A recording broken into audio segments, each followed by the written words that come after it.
Rito. Chers frères et sœurs en islam, nous sommes de retour encore aujourd'hui.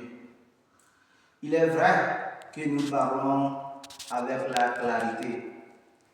Nous parlons avec la clarité.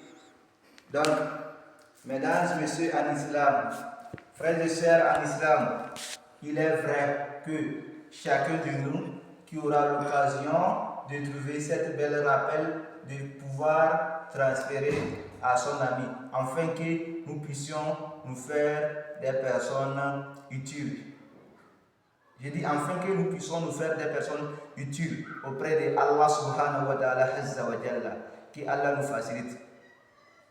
Toi qui as déjà cette intention de fêter, pourtant tu es musulmane ou musulman, tu es croyant en islam, tu as cru Allah Azza wa Jalla, tu as cru au jour de la résurrection et tu as déjà l'intention de célébrer les fêtes de fin d'année.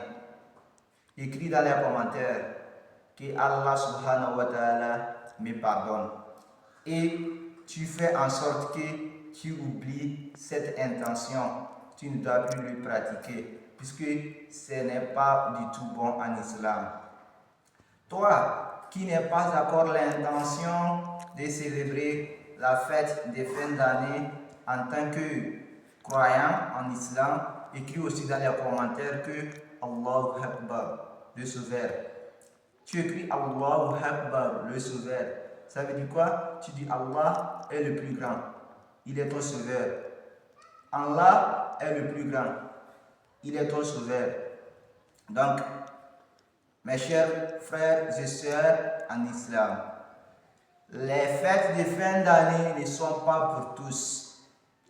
Les fêtes de fin d'année ne sont pas pour tous. Mais c'est seulement pour une autre communauté.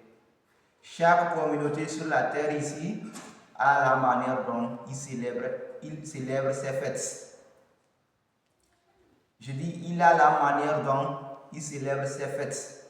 Donc, toute communauté sur cette terre ont les manières dont ils font pratiquer leur célébration des fêtes. Nous sommes en islam. L'islam nous a recommandé de fêter. Mais au minimum, nous avons deux fêtes en islam. La fête de Ramadan, bientôt qui viendra, qui Allah nous fait des personnes jusqu'à atteindre là-bas. Amin.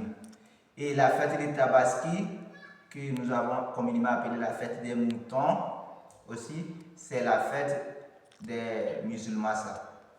Mais toi qui es musulman, tu as cru Allah Azza wa Jalla, tu as cru au jour de la résurrection, tu vas laisser les deux fêtes aller aussi te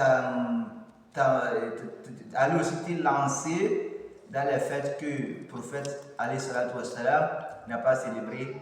Non, ne le fais pas. C'est haram et puis c'est aussi dangereux. Est-ce que tu es venu pour gaspiller seulement ton âme? Tu es venu pour détruire ton âme? Non, ce n'est pas ça.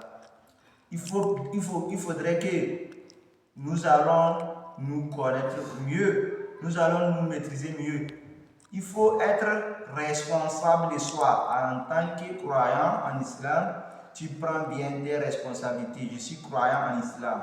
En tant que croyante, je suis croyante en islam. J'ai cru Allah et je pratique la religion islamique.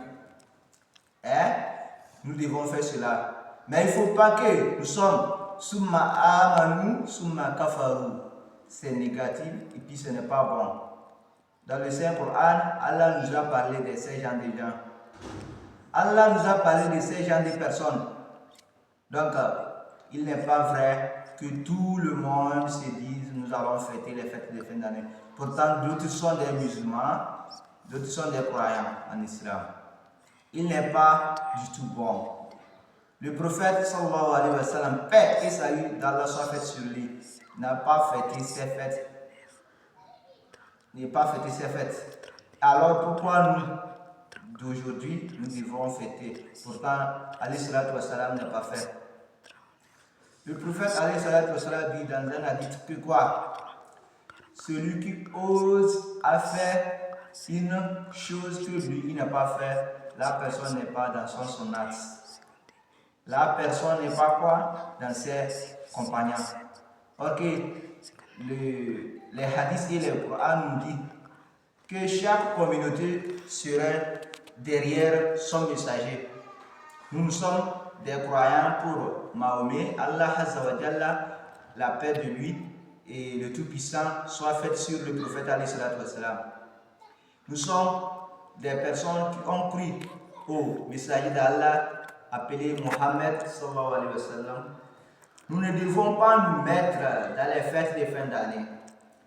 C'est bon? Maintenant, monsieur Maxime.